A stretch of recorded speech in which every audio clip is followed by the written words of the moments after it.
If the stuffing's been knocked out of the aliens, there are fresh contenders in the far-fetched explanation stakes. Just 2 years before, enemy balloons caused the only wartime casualties on the mainland US. The Japanese released 9,000 across the Pacific.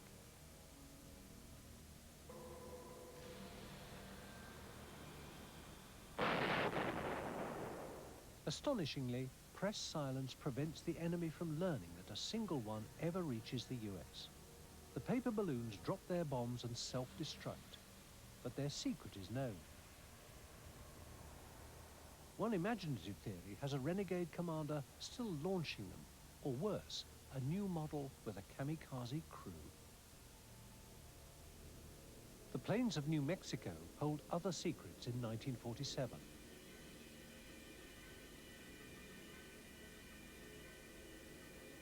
V-2 rockets.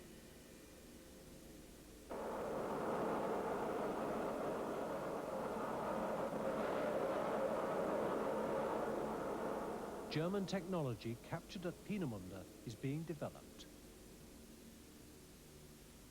Not without mistakes.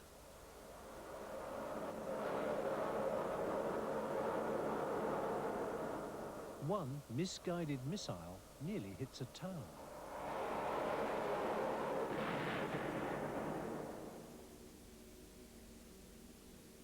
Unsurprisingly, one suspect is the remnants of a rogue V-2 parachute and nose cone.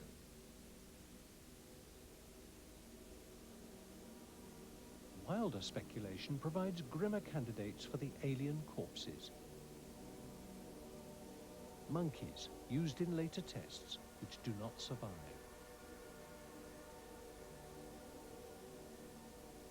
None of this resembles the material in General Ramey's office. Is there a simpler explanation? If $1 million report by the Air Force is to be believed, there is. Mac Brazel's debris is inspected not by Marcel alone. The Air Force traced the silent survivor who accompanies him.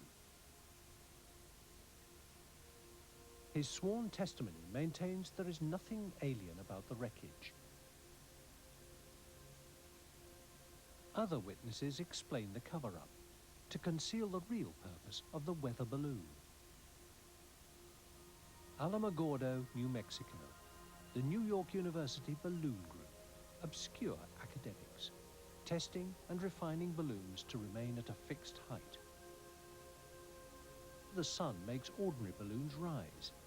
They expand until they burst. The scientists try out new materials. To follow them, the engineers attach radar reflectors or targets.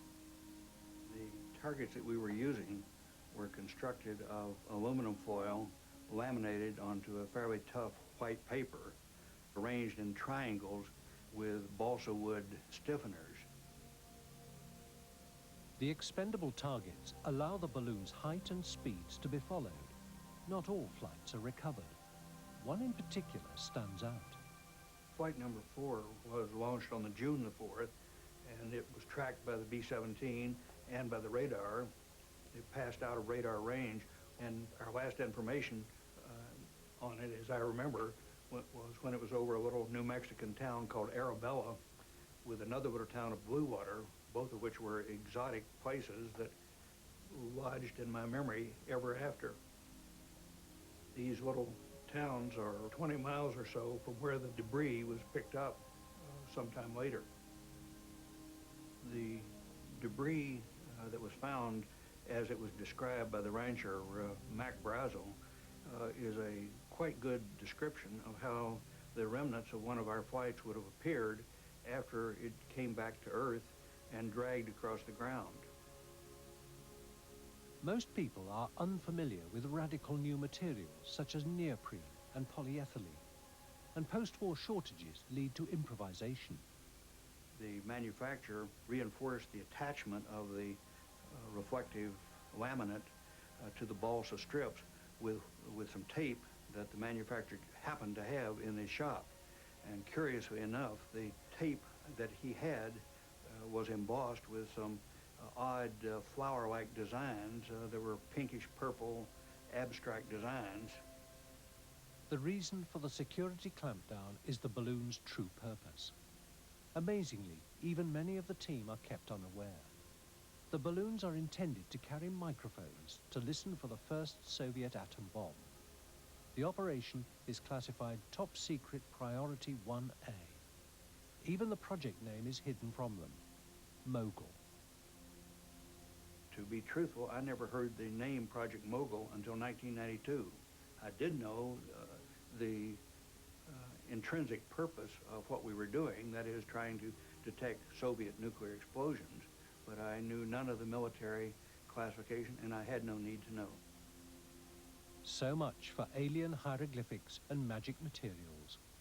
One other thing in General Ramey's office remains to be identified, a heap of strange dark pieces. Thanks to Discovery, weatherman Irving Newton today meets Professor Moore for the first time. Together, can they complete the puzzle? How do you do, Professor Moore? I've been looking forward to this. I have to. Come in, let me show you what we have. I sure would be happy to. On our flights, we used these corner reflecting radar targets to track the balloons, and you may have seen these before. Have you seen these? That surely looks like it, except this one is whole. The one we saw there was just in shatters. We had 3 of these on the flight that we launched back in June that went to Arabella. And we carried them on balloons like this. We had strings of 23 of these balloons. The interesting thing here is after this neoprene gets exposed to sunlight, it darkens and discolors, and after it's been exposed to sunlight for a day or so, it gets about this dark, and after it's been 2 or 3 weeks out in the sun, it gets to be like this. Did you see this in General Ramey's office? Absolutely. You've made a perfect explanation of the whole thing. All of this is what was in General Ramey's office. There's no doubt in my mind that that's what we saw.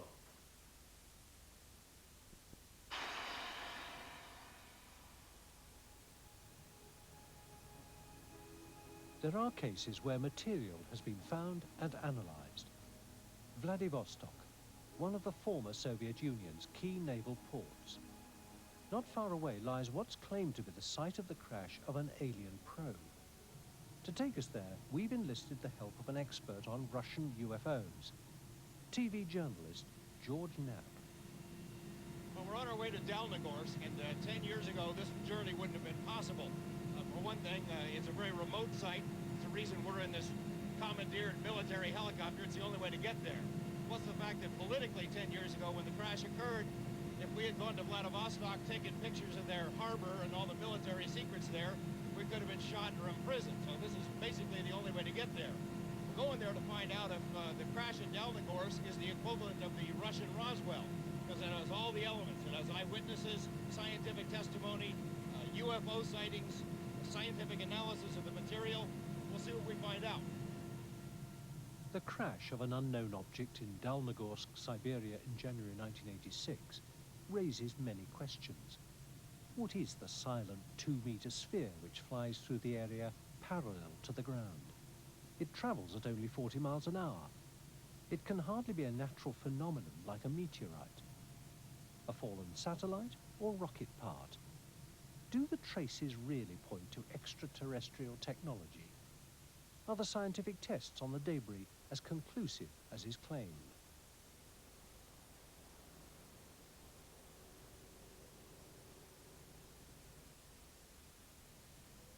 The heavy metal works of the town are overlooked by the simply named Height 611. Witnesses observe the strange sphere fly towards the ridge. It rises and falls near the crest before crashing in flames. It is red and orange. It changes colour at different times. When it is rising, it becomes brighter, and when it is falling, it gets darker. When it climbs, rays of light come out of it. It happens on the 29th of January 1986. We see a strange object. It is bright yellow, It looks like the sun. It is travelling parallel to the ground. A single large beam of light comes out of it. Then it disappears over the hill. I don't hear any explosion and I don't see any flash. Yet after it goes up and down several times, it vanishes over the hill. Our final question, what do you think it was? Any idea? A UFO. Subsequent searches find the impact site. Mysterious materials, balls, gauzes, netting are removed from the hillside. They remain in the hands of national science academies. Local scientists have only small samples. Over 3 years, they compile a 300-page study. Its author points to anomalous features of the case. At the crash site, I found bits of magnetized flint and about 300 grams of different materials. After the crash at height 611, there were many UFO sightings over Dalnogorsk. Discs, balloon shapes, single lights. It looked as though they were looking for something because they had searchlights. This searchlight was very interesting. It only lit up what it touched. It had no visible beam.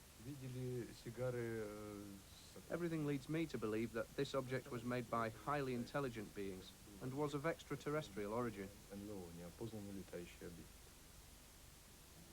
The metallic wreckage contains extraordinary levels of elements, purer than on Earth, he says.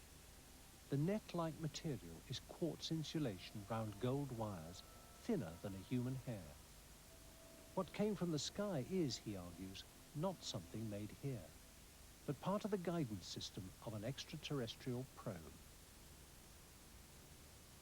No other Russian researchers have published their findings or released any of the material. This is one secret Moscow could share with the scientific community. Before it becomes a myth, we could have an answer. Unlike most UFO cases, this one should be and can be resolved. Russian institutes have sequestered the Dalnogorsk debris for more than 10 years. The world has been told the object was of terrestrial origin. But where are the reports? And more importantly, where is the debris itself? The only scientific analysis released to date suggests the object, whatever it was made somewhere else and is perhaps not of this world.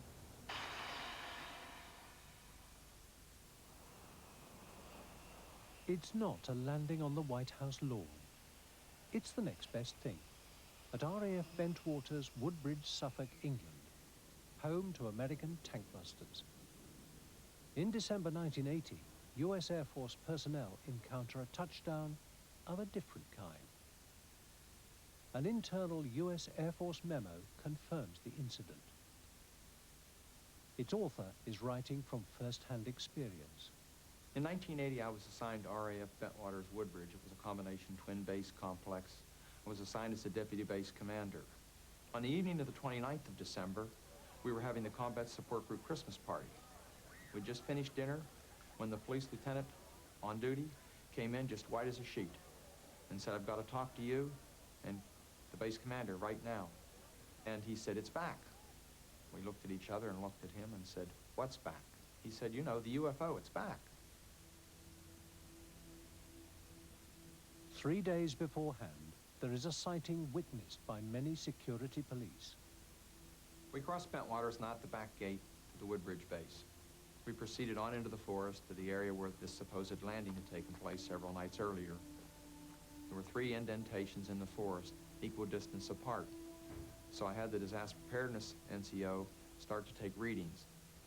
While we were in the process of getting readings, which by the way came out to much higher than background radiation, somebody noticed something in the forest, a light. The light was bright like the sun. It was glowing, but it had a dark center, and it appeared to have something dripping off it like molten metal. The light was about 15 or 20 degrees off to our left, almost directly in front of a farmer's field. As we approached the fence, the edge of the field, and were watching this object, it suddenly exploded. Now, there was never a sound the whole time. It burst suddenly into 5 objects, 5 white objects, and disappeared. And at that time, we noticed there were several objects in the sky, 2 to the north and 1 to the south. They were brightly lit, multicolored, and they were moving very rapidly together as though they were in formation. We watched them for several minutes, and they kept doing this. We turned and watched the object to the south, and suddenly it came toward us at very high speed. It stopped and sent down a beam like a laser beam. It fell right at our feet and stayed on for several seconds, and just like a flashlight, it clicked off. Managed to get a bit of communication through to the command post and asked them to check with Eastern Radar, who had air defense for that sector. They came back and said no, they weren't painting anything on the screen, but they couldn't explain and wouldn't say a whole lot more.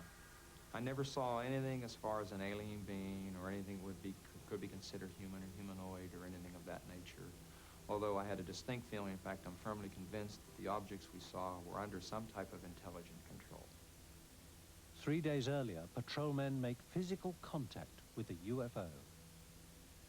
I was called at the Chow Hall to go out to the East Gate at about 12 o'clock at night, and I proceeded out there. When I arrived there, there was 2 police units there. They were pointing over into the wooded area about 300 yards approximately off the East Gate. We seen a glowing white light with some yellow and some blue in it. It was, the closer we got, the more intense the bright white light emulated out of it. We got to the edge of the forest, and it was bright enough to make you squint. We were approximately about 60, 70 yards away from the craft. As I got maybe within 10 meters of the craft, it was apparent there was no aircraft that I've seen.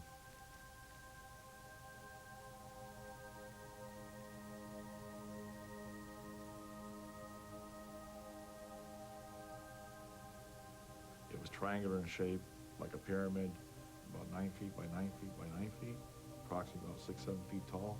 The fabric of the craft was a very smooth, black glass-type fabric. Underneath the craft, there was what appeared to be some type of landing struts or landing gear, and they left a triangle impression in the ground. The colors that were still moderately covering the edges of it were red, blue, and yellow. As I proceeded up to the craft and got beside of it, I noticed a writing of some sort or description of some sort on the side of the craft. Undecipherable. I didn't know what it was. The craft itself was warm. I observed the craft probably for about 15 minutes, 20 minutes on the ground, checking it out, encircling it. Then about 15 minutes later, the craft started moving back towards the trees and the woods, back through the woods. And it probably went back probably about 200 feet. We never really got really close to it again. The craft raised up through the trees, and in a blink of an eye, it was gone.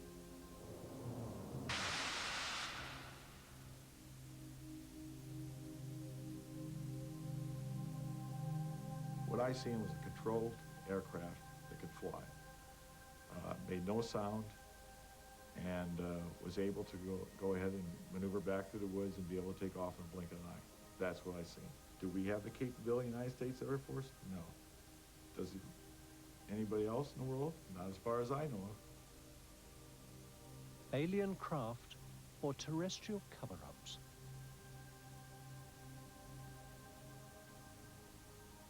Products of distant planets or of our own imagination. Time for science to bring the answers down to earth. Hidden corners of the world, governments are testing unidentified flying objects. But are they of extraterrestrial origin? This is, indeed, an unidentified flying object. Are classified radical aircraft designs responsible for many UFO sightings? It may be the biggest story in history. Does the American government possess 9 alien spacecraft? Potentially, a person seeing one of these aircraft could think that it wasn't an aircraft, it was a spaceship. Is it test flying them to reveal the secrets of interstellar travel? Repetitive pulsing, booming noise, like somebody unzipping the sky. But beware, not all is as it seems. What is the truth? Discovery's cameras will show you a base that does not exist, officially.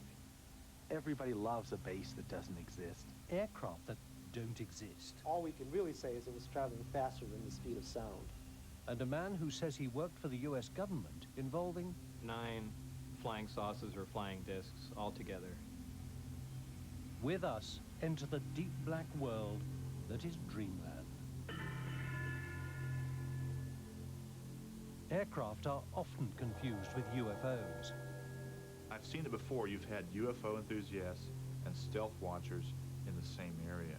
And when they see a light, someone who is an enthusiast and knows what aircraft look like automatically says, oh, well, look, it's a B-1 bomber. But for someone who is a UFO enthusiast and wants to see a UFO, that light automatically becomes the mothership. In 1992, Steve Douglas was filming military air exercises at Roswell, New Mexico. In the near dark, his camera caught a few seconds of a very strange triangular craft. He took the fuzzy picture to an expert. This is probably your proverbial tantalizing image, because it is something we believe is an unusual aircraft, one that the government doesn't admit they have, so it would be exciting to be able to get a good, clear picture of it, because this is just interesting. It's exciting. It's exciting to discover something unknown. I mean, this is a black aircraft against a black sky, and there's a lot of noise in the frame, so that anytime you look at the aircraft, it's almost the same color as the background. This is a cleaned up, processed image that I did using, if you would, pure image processing. But that's still awfully noisy, and it's very hard to see anything. But it would be very easy to use the computer to help clean it up, to go in and electronically, look at the image and say, wow, that's the sky, and that's noisy, and here are the edges of the object, and I'll just clean them up. I'll smooth out those edges. Well, the problem with that is if I have expectations about what I'm going to see, and I use those in the work I'm doing, then what I end up getting is exactly what I was looking for. I can make it anything I want, a flying saucer, or you name it. It is obviously flying. It's obviously unknown. So it is definitely a UFO, but that doesn't mean it's a spaceship from another planet, or a time traveler, or a fill in the blank. We have strong suspicions that this is, in fact, a highly secret, highly stealthy reconnaissance airplane that the government has and has operated, but for reasons of security, they haven't admitted that they own or operate it. This is, indeed, an unidentified flying object. This is what Steve Douglas filmed. The TR-3 Black Manta. It does not exist officially. Is the Black Manta sighting a one-off? In the last 5 years, the description of UFOs has changed. Reports of triangular craft are as common as traditional saucer shapes. Last year, a British Airways flight from Milan descended to land at Manchester, England. Suddenly, a triangular craft flashed past the airliner just yards in front of its nose. Neither the airliners nor ground control's radar detected the high-speed craft. It was a classic close encounter. But with what? Newspaper headlines screamed that an alien spacecraft had buzzed the jetliner. What they did not report was what specialist aviation magazines already knew. Less than 15 miles away, a British company is building the top-secret prototype of a stealth aircraft. It has a strange, triangular shape. It is an unidentified flying object, a UFO. Strange aircraft are often reported in the press. Some become famous, others never make it beyond the prototype. They are UFOs. They do not exist, officially, and fly from a base that does not exist, officially. The home of America's deep black aircraft is hidden in the Nevada nuclear test site. For decades, nuclear warheads were tested here. It's not a safe place for the unwary to venture.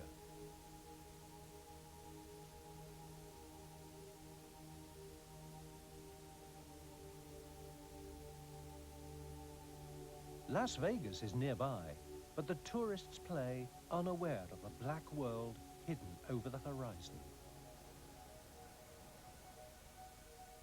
Area 51 of the test site is Groom Lake. Aircraft call sign, Dreamland. Groom Lake appears in no list of military installations, and yet it has the longest runway in the world and the biggest aircraft hangar. What it holds is above top secret. Dreamland does not exist officially, and yet it has attracted so much public attention that maps of the base are now available. To enter here means risking imprisonment without trial. The use of lethal force is authorized. It was from Groom Lake that the great spy planes of the Cold War were operated in complete secrecy. The U-2, the CIA's spy plane, was first flown here. Later, the family of aircraft that include the SR-71 Blackbird lived in top secrecy for more than 10 years. The Blackbird flew faster and higher than any aircraft. Like the U-2, it was invulnerable until missile technology made it obsolete.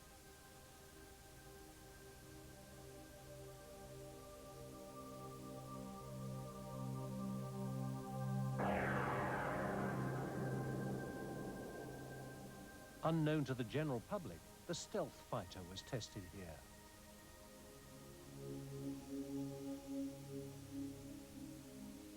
Top secret aircraft have been confused with UFOs for half a century. In the mid and late 40s, it was a period of fantastic development in aviation. Today we can't appreciate it, but there were airplanes without propellers. That was akin to a car without a motor. There were airplanes without tails. There were airplanes that were disc-shaped. There were airplanes with swept wings. Potentially, a person seeing one of these aircraft could think that it wasn't an aircraft, it was a spaceship. A person not knowing about these aircraft would think that there's something beyond earthly performance and assume that these were in fact flying saucers. The world's first reported sighting of flying saucers was in fact of flying wings. Pilot Kenneth Arnold saw delta-wing craft, not discs. After he made the sighting and landed, Kenneth Arnold talked with several other pilots, and their idea was that it was some type of U.S. secret weapon, a guided missile, or it had been built by the Soviets. Later, the idea came up that these were not earthly vehicles, but alien vehicles, based on their performance and maneuvers, which could not be matched, reportedly, by any earthly materials, or they could not be survived by the human body. The US government did make an attempt to build a flying saucer. The Avro car was probably the best lawnmower ever built. The pilot had to wear an oxygen mask to keep from choking on the grass clippings. It was essentially a hovercraft. It was only a technological demonstrator for a whole family of very remarkable aircraft. The Lockheed Skunk Works, California. Generations of deep black aircraft were built here. In recent years, its parking lot has remained full. Yet officially, it has little work underway. Too little to explain all the activity. Production of the Blackbird spy plane is long finished. Its last contract was for the stealth fighter. That is near completion. It cannot explain the work being done behind closed doors. Is a new deep black triangular UFO being built? Aviation experts suspect that the answer lies in a 1985 Pentagon document. A mysterious aircraft codenamed Aurora Project was accidentally included alongside budgets for the U-2 and Blackbird spy planes. There has been no mention of it since. It does not exist officially. The first thing I heard about Aurora was that air traffic controllers out on the west coast were being told to expect very high-speed targets on their radar screens. That it was a classified program, that they weren't to panic and they weren't to report it to anybody else. The next piece of information, and the one that I think really started me investigating the Aurora story, was a sequence of sonic booms over California. On Thursday, June the 18th, 1992, at 7 in the morning, and on 6 other Thursdays at the same hour in the preceding year, a minor tremor rattled coffee cups in Los Angeles.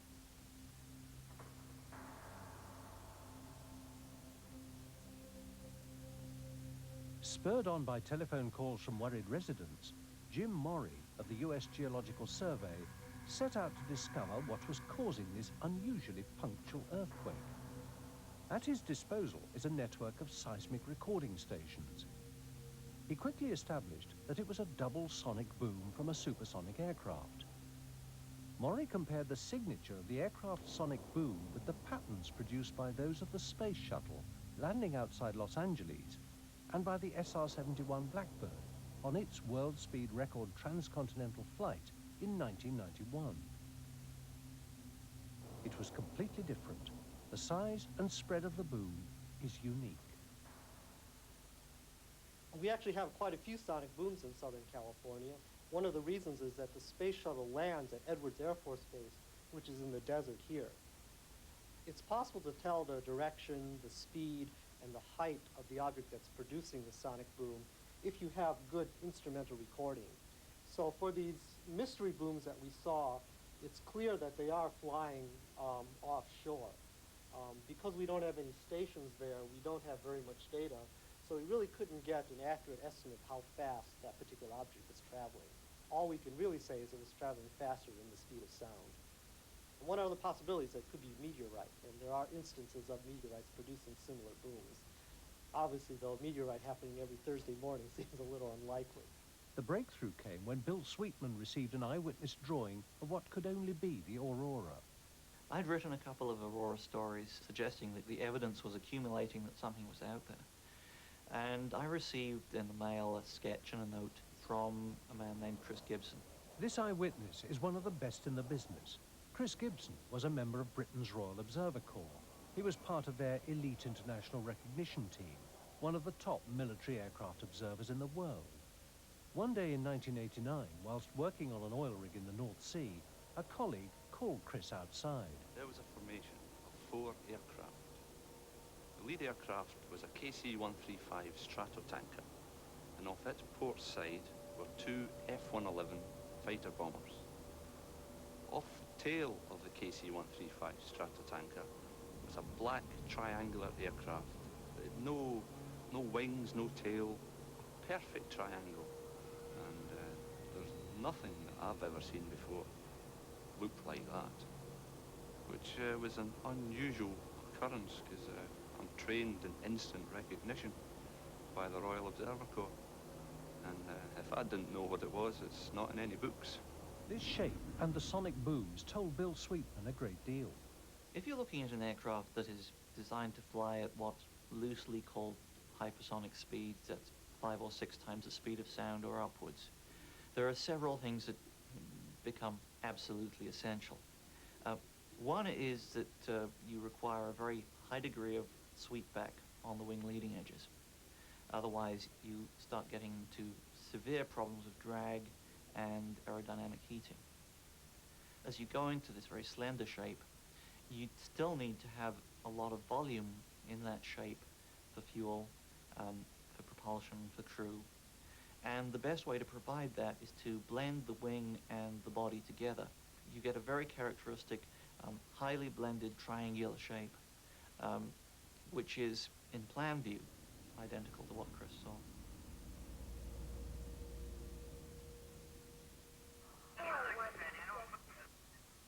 Photographic evidence came from Amarillo, Texas, home to a sophisticated military signals monitoring post.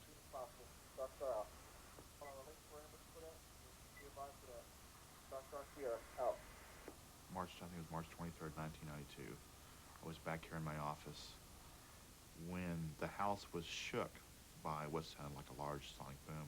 I'd heard a lot of sonic boom before, so I know how they sound, but this one seemed to continue. It wasn't just a crack boom and left. It was a rather large shudder that you could feel in your chest, and the windows vibrated. And that's when I saw this very high-speed aircraft flying over the house at incredible rates. I grabbed my camera, knowing it was something different, especially because of the way the contrail worked. The Donuts on a Rope contrail is produced by no conventional aircraft. Its engine noise is also unique. It's a deep, thrumming, regular, pulsing, booming noise, like somebody unzipping the sky. You feel it more in your chest than you hear it. It doesn't sound like a jet. It doesn't sound like a rocket. It's just very unique and amazing sound. The Donuts on a Rope contrail has been reported from around the world. This never-before-seen footage was taken by an amateur cameraman from a transatlantic passenger jet. It's very hard to hide an aircraft like the Aurora.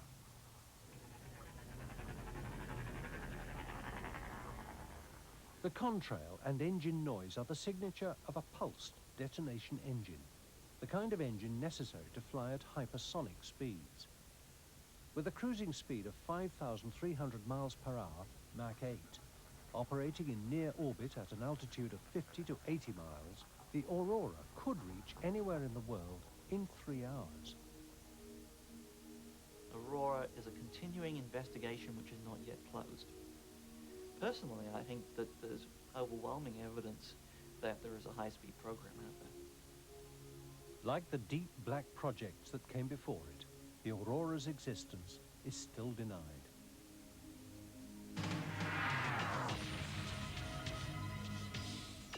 However, anyone can fly alongside it on a computer game.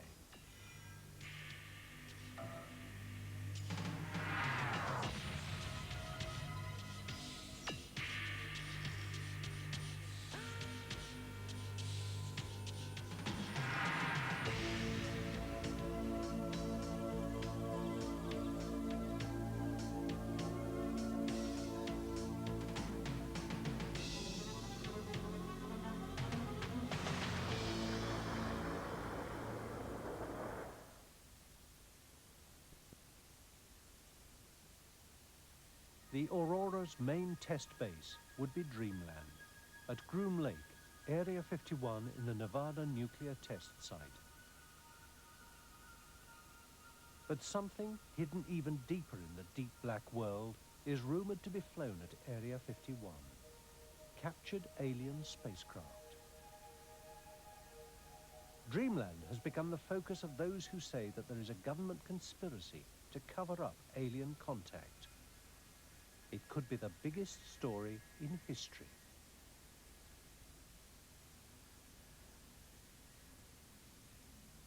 From a distant mountain top, one man keeps a vigil over Dreamland.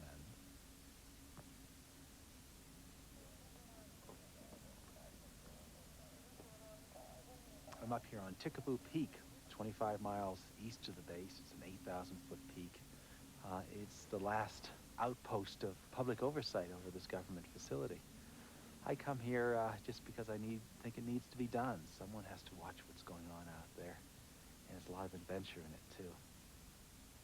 Everybody loves a base that doesn't exist, and I'm no exception. It's like they put that base out here just so I can crack it. I want to know what's going on in there, but more importantly, I like the process of cracking a mystery. This is like a Sherlock Holmes mystery. What is going on out there? You have all sorts of clues, but how do you put them together? The base itself, it just sits there. It's like any other Air Force base. I see it like a Rorschach ink blot test. People come and see this ambiguous stimulus and they impress whatever they want on the stimulus. Some people see conspiracies. They say that the one world government is based out there. Some other people think all the missing children in the world have been taken here. Other people see only black programs. Others see spirits. They think that out there the aliens are communing in some way with our government, and you can send out your love and bring them into you. The stories are as varied as the people who come here. These beliefs are based on the claims of one man. There were 9 flying saucers or flying discs altogether. Rachel, Nevada, population 101 and falling. Its inhabitants have seen many strange things flying over the mountains above Dreamland. I believe that there are saucer-shaped craft here on Earth. I definitely believe it was a saucer. I've seen a lot of strange things out here. It was just a series of lights. Dancing lights. And they came up close, and then they were gone in an instant. Saucers or extraterrestrial craft could be visiting the Earth. I definitely think aliens have had to visited the Earth.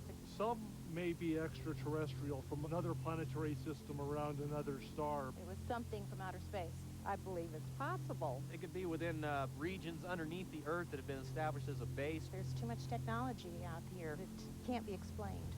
We might be dealing with an interdimensional phenomena. I definitely think the government knows. I don't think we're alone in the universe.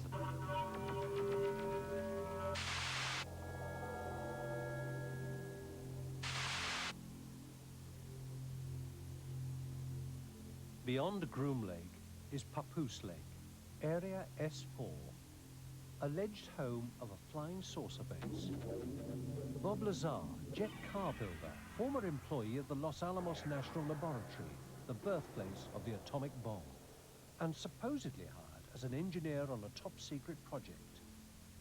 I was under the impression I was going to be working on an advanced propulsion system, which was right up my alley, and I was very excited about it. And I was led to believe it was going to be some sort of field propulsion system, which in fact it was, but I had no idea of the implications of what they were talking about. Lazar says he was flown from Las Vegas to Groom Lake, put on a bus, and driven to Area S4, Papoose Lake. We drove up, the hangar door was open, and there was a flying saucer.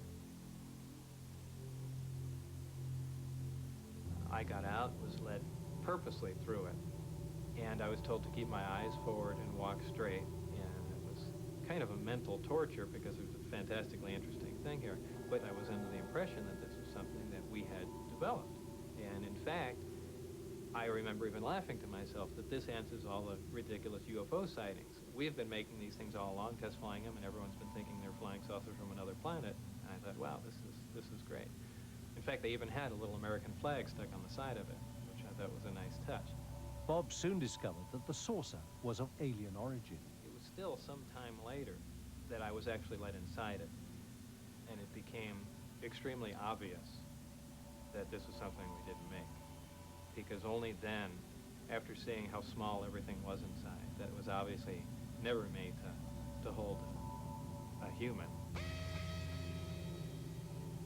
And they basically came clean with what we're doing is back engineering this because we want to find out how it was made. And that pretty much says it wasn't made here. The disc itself was in 3 levels. The upper level, which I never got to go on.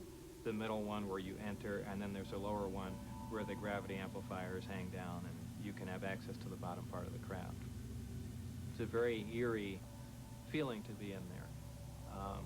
There are no obvious control panels or switches. The only things sticking up out of the ground were 3 chairs, the reactor itself, and the actual gravity amplifiers. And underneath them were the other components to the propulsion system, but that's about all that was in there. .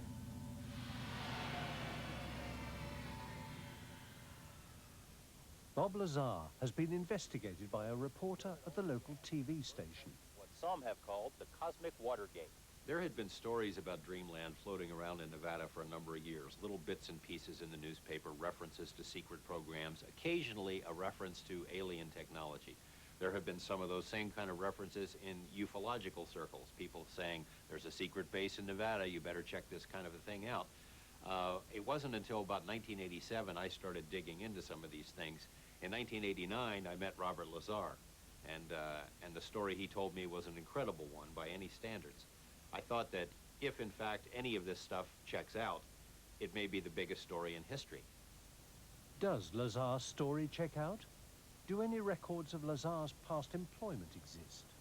For myself and the TV station, the key to his credibility, the key to his story was always Los Alamos, because if he worked at Los Alamos, if he worked in classified projects, it is at least conceivable that he would have been brought to Nevada to work in other classified projects. As a test on his veracity, we wanted to go to Los Alamos and have him show us around. He said, I can get you in. I said, yeah, we'll believe this when we see it. So we were there on a weekend. Fewer people are in the lab, and Bob, in fact, did take us in. And it was like following him through this labyrinth of different labs and facilities, and he knew his way around like a rabbit in its own burrow. He knew where everything was, and that impressed me, because how would he know if he hadn't been there? Los Alamos was uncooperative from the first day. Years and years went by, and I still couldn't get any confirmation from them that Bob had ever worked there. It makes no sense. They'd have no records on someone who worked there just a few years before, but that's what they were telling me. Now, I had interviewed other people that worked with Bob there who say that he was an employee, he was a physicist, and he worked in classified projects. If that were the case, where are the records? Because to this day, we still can't find them. What this tells me is that someone has tried to wipe out Bob's background so that fewer people will give him any credibility.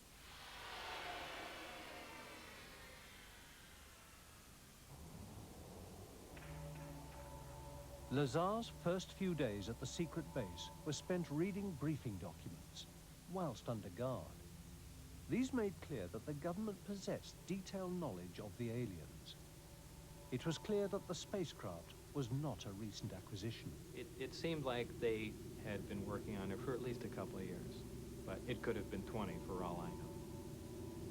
Once when I went in the hangar, all the bay doors were open all the way down, and you can see that there were other crafts in there, and they were all completely different. Now, I was told that all the power sources and propulsion systems were identical in them. As far as how many of them were operational, I only know the one that I worked on was operational. The rest of them, for all I know, could have been cardboard mock-ups, so I really can't even comment on them. One of the crafts looked like it had been stood up on end and a projectile fired through it. So I would imagine some of these crafts were non-functional.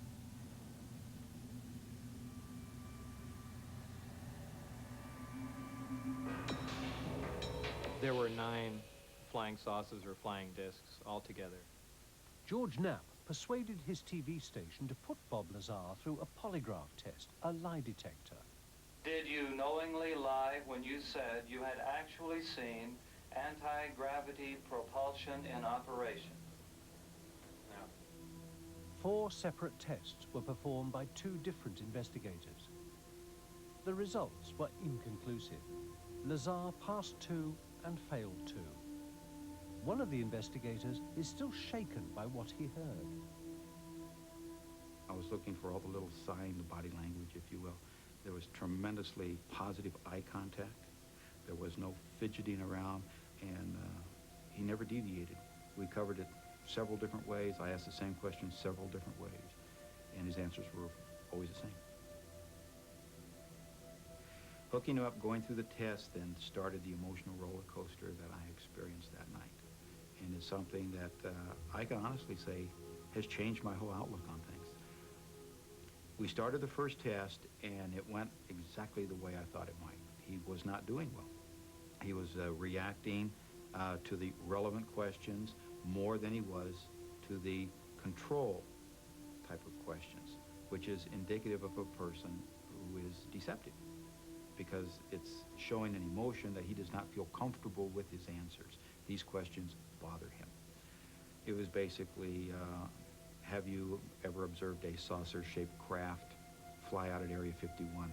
And that was asked, I think, 2 or 3 different times. The second chart we ran was on another question dealing with the gravity amplifier or an antimatter reactor as part of the powertrain. About halfway through that test, I'm looking down, and all of a sudden the realization sets in that I'm looking at a probable, truthful result. And I mean, I'm getting chills right now talking about it because that's what I got. Bob Lazar appeared to be truthful when he described how the craft's reactor functioned. We weren't precisely sure how everything worked, but we had a rough idea. Starting from the reactor, it reacted an extremely heavy element, but stable, that isn't found on Earth, and we placed it on the periodic chart as element 115. This provided the basic gravity wave and electrical power to run the craft.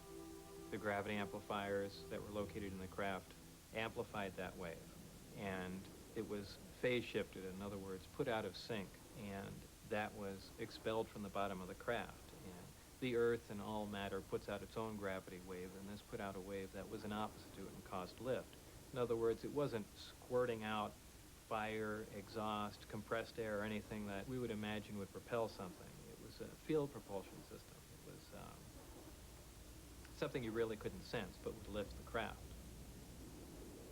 Field propulsion can be demonstrated with 2 magnets. Set one way, the magnet's poles will attract. Set the other way, the magnets will repel each other. Lazar says that the craft used gravity waves to repel and attract through space. Using earthly materials and state-of-the-art technology, we could not possibly duplicate one of these systems. Not even close.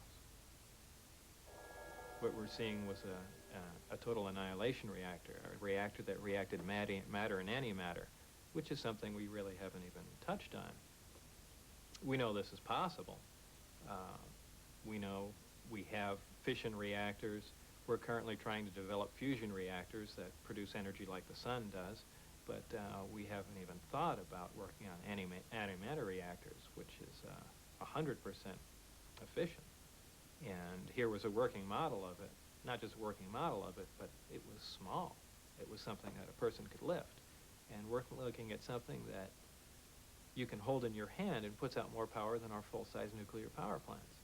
So this wasn't just a little bit advanced from our technology. This was something big. Did Bob Lazar work out at Area 51? There is no hard evidence. Is Bob Lazar a qualified scientist? Is what he says in interviews accurate? Lie detector tests were inconclusive. An investigation by one man, Tom Mahood, an engineer from California, found flaw after flaw in Lazar's statements. But at first, he found Lazar convincing. About 3 years ago, I hooked up with the internet. I started exploring, and I came across Bob Lazar's story. And I really found it fascinating. The way he told his story seemed to ring of truth, and there were a lot of little details that he had on his stories that I found just utterly fascinating. It kind of captivated me. There was a couple times I woke up in the middle of the night disturbed. I mean, I really believed that story. It seemed that credible to me. First thing that started kicking things off for me was that I don't live that far from Caltech. And Lazar claimed, as part of his story, that he had attended Caltech and had his records erased. I thought, well, this is an interesting possibility for me to look into it and see if I could find any trace of Lazar at Caltech. And I thought the easiest thing to do to check on him was just to go through all the Caltech annuals for about a 10-year period. And I literally went through every page looking for a picture or a reference to Bob Lazar. Now, it could be that he might be erased from the school records, but it's unlikely somebody's actually going to come in and replace a college yearbook. So I went through it and didn't turn anything up. And at that point, I'm starting to think, well, maybe he does have a degree in physics, but for some reason he doesn't want people to know where it's from, and then he's just concocted a Caltech story. So I started having a few doubts at that time, but it still seemed like a fairly credible story to me. Lazar claims a university education, but gives no hard evidence. Bob wouldn't be the first person in the history to lie about his education in order to get a job. But the only records that he went to school anywhere is one electronics course at a junior college, and it doesn't make sense that someone with that level of education would get hired to work at the places where he worked, Fairchild Industries in a highly technical position, and later Los Alamos in a highly technical position. He had to get educated somewhere. If you've been to his house, if you see what he does with computers, you know he's as an intelligent and educated man. Where did that education come from? I look at, for example, MIT, and although Bob can't come up with any names of professors, he can't come up with any names of students, I ask myself, could a school like MIT wipe out his records? Well, I don't know. I mean, they get tens of millions of dollars a year in defense contracts. They've worked with the CIA in the past on this very UFO question. Could they do it? Would they do it? I think it's possible. Bob says that he was sacked after he made a blatant breach of security. The craft that I worked on was tested quite often. Most of the tests occurred on Wednesday nights.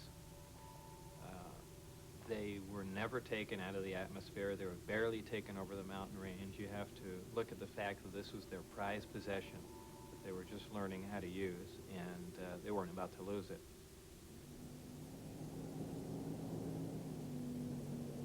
I had the timetables for the specific testing dates and times. And I did bring some friends on a specific day where I wouldn't be working, and they got to view some of the tests for themselves. It's just sitting there. Lazar claims that they saw a bright, brilliant light. It was the alien spacecraft moving through the sky in directions and angles beyond the performance of conventional aircraft. Coming toward us! Coming over.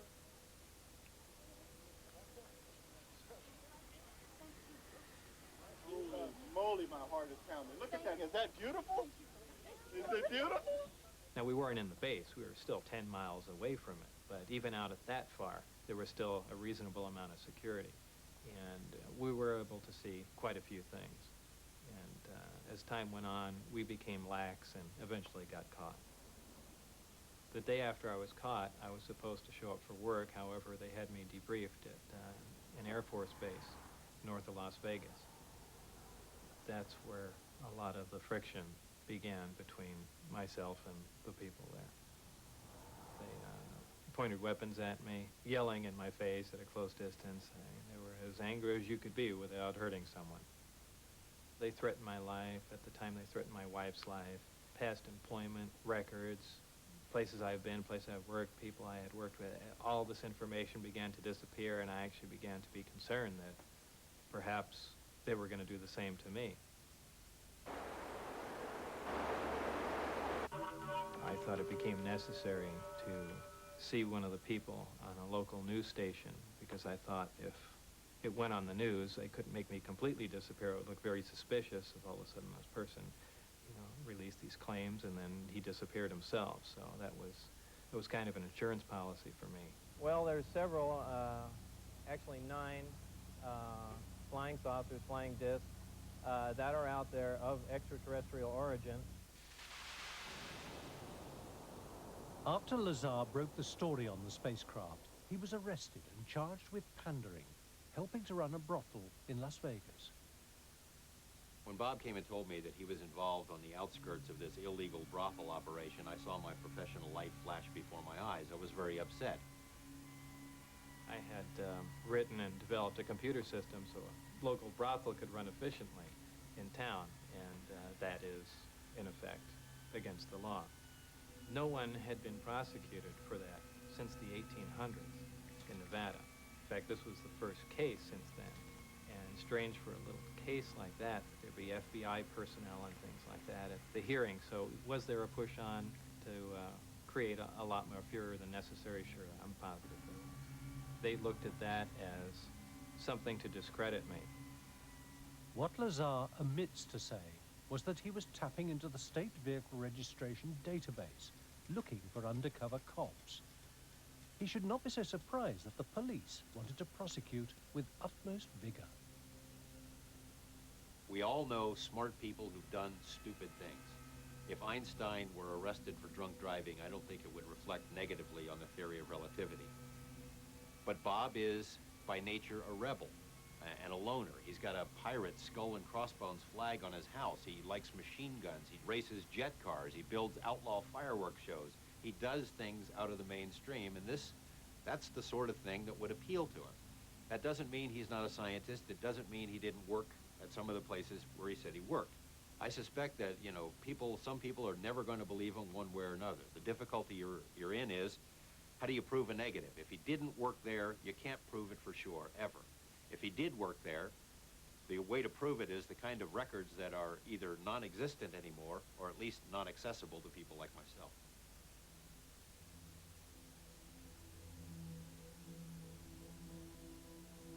Bob Lazar seems to have a very peculiar memory.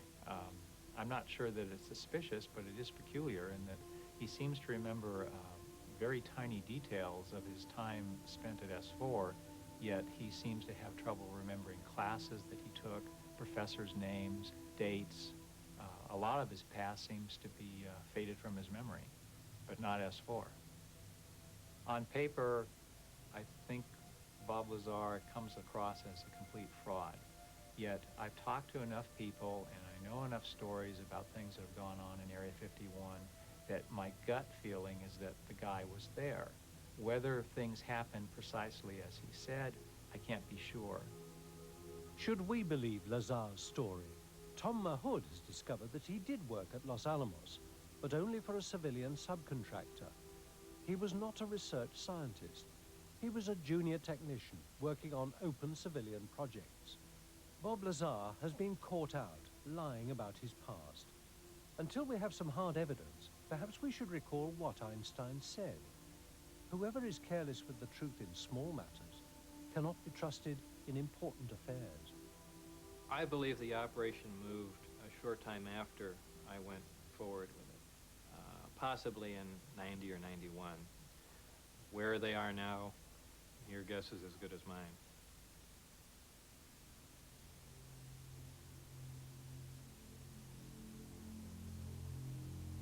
What can we trust? There are great cases.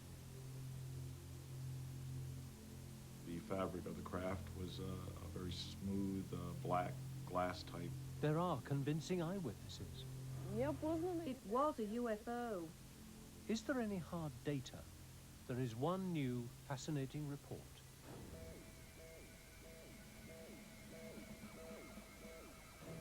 On May the 5th, 1984, an alert was triggered at the North American Air Defense Command. Moving hot and fast through Earth orbit, it was not an incoming missile. It was codenamed Fast Walker.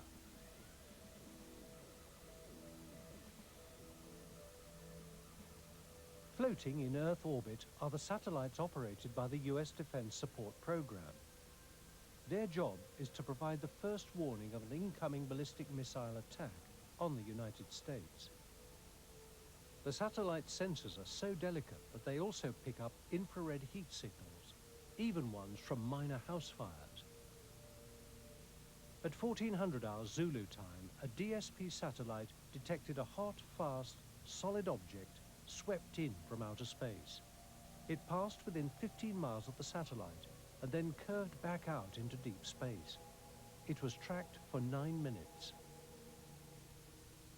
A top-secret summary of the Fast Walker shows the time and place of the incident, the infrared signature of the object, and its track through Earth orbit. It was leaked to a UFO investigator. Where it appeared in the sensor field would indicate that the object came into the sensor field from outer space, went in front of the sensor, and left, departing back into deep space. It would indicate that it was some type of craft that had the ability to maneuver. If this Fast Walker was a meteorite, then the Earth's gravitational field would have sucked it into the atmosphere, burning it up. It takes energy to break the grip of Earth's gravity. Inanimate objects like meteors or space junk can't do this. Spacecraft like the Space Shuttle can. But the fast walker came from outer space. And there you have hard evidence. You have telemetry from that satellite. You have information. You have systems. You have data that you can go back and investigate and check and verify. In the past, usually UFO events are just eyewitness testimony. There you have a very sensitive defense system that sent you the information to the ground.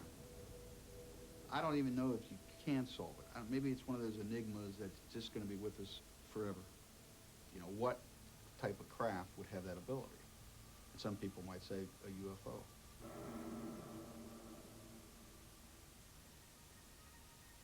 Is anyone out there? An astronomer has estimated the number of civilizations likely to have existed in the universe.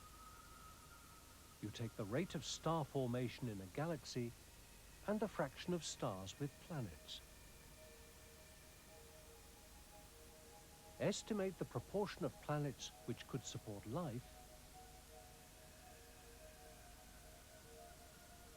Calculate the fraction of living things which become civilizations. Work out how long before those civilizations become detectable. Guess how long a civilization lasts.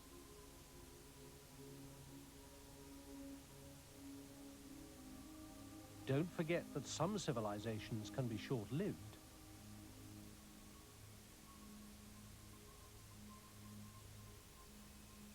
Multiply all those figures by the number of galaxies in the universe, and you get 100 million civilizations since the universe began.